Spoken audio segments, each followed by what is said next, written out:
ओली की ये कैसी बोली, अमर्यादित भाषा का उन्होंने इस्तेमाल किया है, सभी मर्यादाओं को तोड़ा है। ऐसा हम नहीं, पूरा देश कह रहा है। भगवान श्री राम जिनका जन्म अयोध्या में हुआ, उनको कहा जा रहा है कि वो वहां जन्मे ही नहीं। अमित दुबे इस वक्त हमारे साथ, हमारे संवाददाता दिल्ली से लाइव हमारे साथ जुड़ रहे हैं।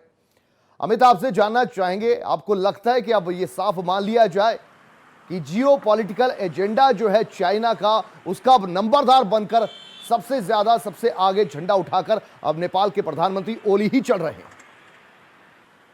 जी बिल्कुल, देखिए लगातार जिस तरह से चीन के हाथों में केपी शर्मा ओली खेल रहे हैं और खासतौर पर नेपाल किस दिशा में जा रहा है ये जग जाहिर है। यहाँ तक कि नेपाल की जनता, नेपाल के तमाम सांसद, तमाम पार्टियां जो हैं खुलेआम ओली की खिलाफत कर रही हैं। और ऐसे में अब तक वो भारत पे सिर्फ जमीन हड़पने का आरोप लगा रहे थे। अब जो है श्री राम को लेकर जिस तरह से विवाद हुआ, जिस तरह से उन्होंने कहा है कि अयोध्या जो है, भगवान राम का जन्म अयोध्या में नहीं हुआ था, खासतौर पे काठमांडू के पास 135 किलोमीटर दूर बीरगंज के एक छोटा सा गांव है थोरी था, वहां पे हुआ था। तो किस तरह से वो अपने आप को बचाने के लिए किस तरह के बयान दे रहे हैं, किस तरह के अनर्गल आरोप लगा रहे हैं, इस बात को समझा जा सकता है। पिछले दिनों जो खास तौर पे मीटिंग हुई थी पुष्प कमल दहल प्रचंड के साथ, जो कि साफ तौर पर उनके इस्तीफे की मांग कर रहे हैं, और 6 बार अब तक वार्ता हुई है लेकिन वार्ता विफल हुई है। और ऐसे में लोग मान रहे हैं कि ओली की कुर्सी कभी भी जा सकती है। तो इस कुर्सी को बचाने के लिए जिस तरह से वो लगातार बयान दे रहे हैं, भारत पे तमाम आरोप लगा रहे हैं, यहाँ तक कि अपनी सांस्कृतिक दमन का आरोप लगाया है कि हमारी संस्कृति थी जिसे भारत ने चुरा लिया। लेकिन दुनिया जानती है कि भगवान राम का जन्म कहाँ हुआ था, और खास तौर पे अयोध्या जैसी जगह। अमित दुबे, आप बने रहिएगा हमारे साथ। इस वक्त इस पूरे मामले पर हमारे साथ हमारे editor in chief Amitabh Agnihotri जुड़ रहे हैं, उनसे भी उनकी बात को जानते हैं। अमिताभ जी, आपसे ये समझना चाहेंगे, ये पूरी सीक्वेंस बनती आ रही है।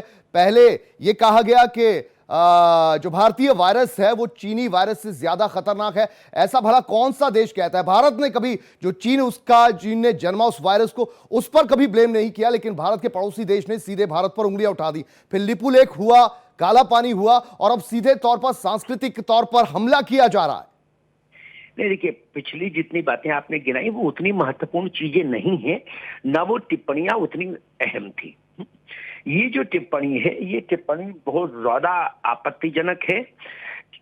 उसके पीछे 2-3 बड़े ठोस कारण हैं। पहला ठोस कारण ये कि हजारों वर्ष पहले जो धार्मिक ग्रंथ अस्तित्व में आए, जिनके कथन को, जिनके अस्तित्व को सुप्रीम कोर्ट ने अभी हाल में ही स्वीकृति दी और कहा कि हाँ ये बातें प्रामाणिक हैं, जिसके आधार पर भारत की सबसे बड़ी अदालत ने ये निर्णय किया, इतने 100 साल से ज्यादा मुकदमा चला, कि भगवान राम का जन्म वही हुआ था जिस स्थान को अयोध्या में आज जन्म स्थान कहा जाता है।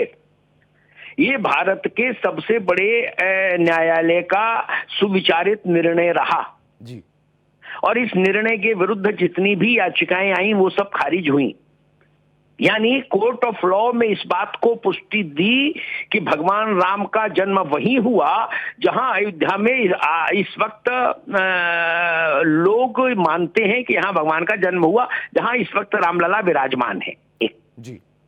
दूसरी महत्वपूर्ण चीज, लगभग 700-800 साल का लिखित इतिहास है, कम से कम 700-800 साल का लिखित इतिहास है भारत के पास, जिसमें बाबरनामा है, जिसमें आईने अकबरी है, जिसमें तमाम चीजें हैं जो प्रामाणिक है उस दौर की।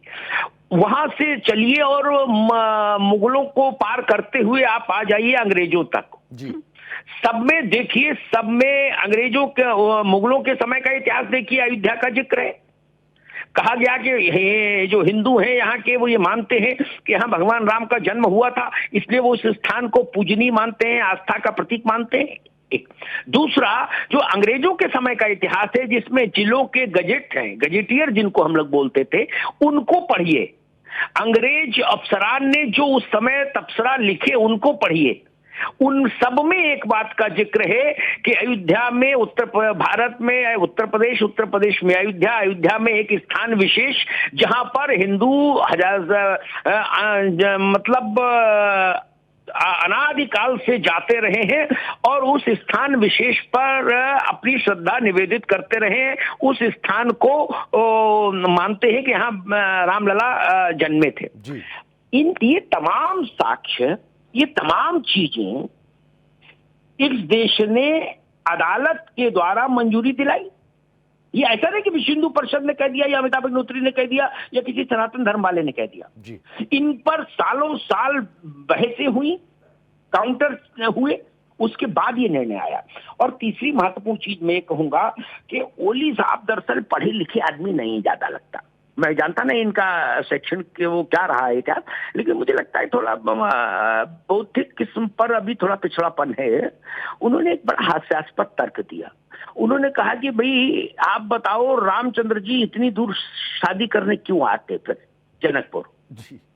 ये तर्क मतलब मैं मूर्ख शब्द तो नहीं कहूंगा, थोड़ा ज्यादा कटु हो जाएगा, लेकिन विवेकवान प्राणी के लिए हास्यास्पद है। जी।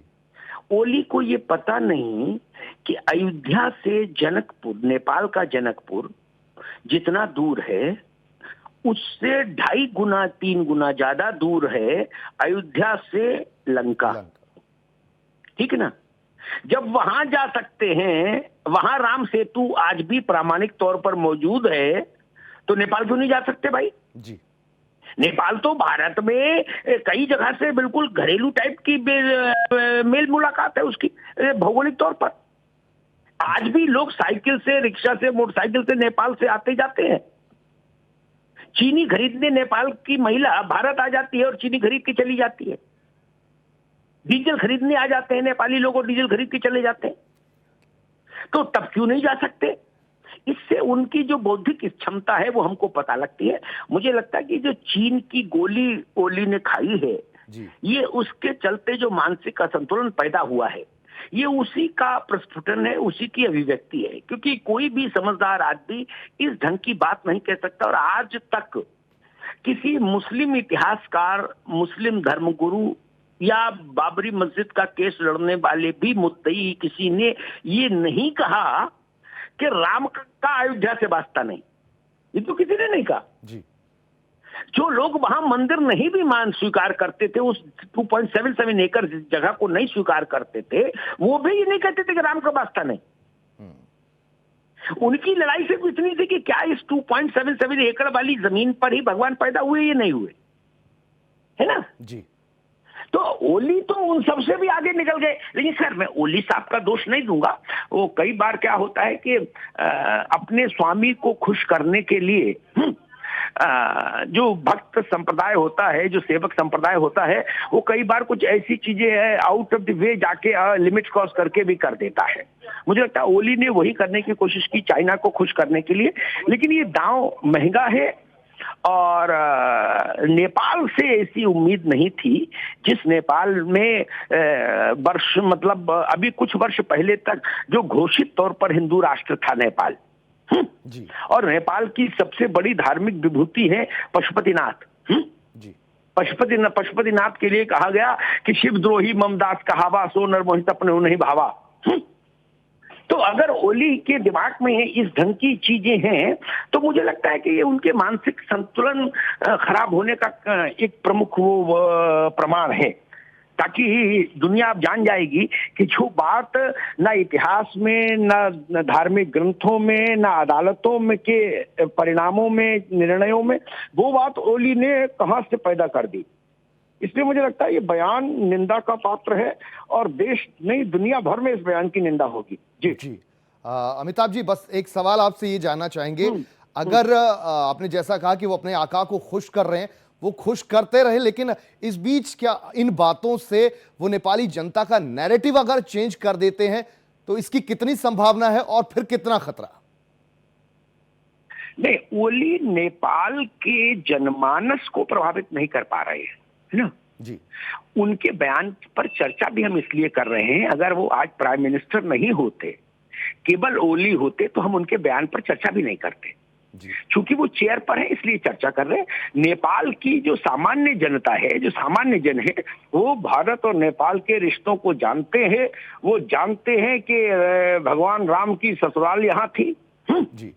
इसलिए एक जो, और वैसे भी नेपाल के साथ हमारा धार्मिक, सांस्कृतिक, आर्थिक, सामाजिक, धार्मिक, सामाजिक, आर्थिक और सांस्कृतिक जी। 4 तरह के रिश्ते रहे हैं अनादिकाल से, जी अनादिकाल से। जी इसलिए जो नेपाली आदमी है उसके मन में भारत के प्रति एक सम्मान है, एक आत्मीयता का भाव है, और भारत की जनता के मन में भी नेपाल के लोगों के प्रति आत्मीयता का भाव है।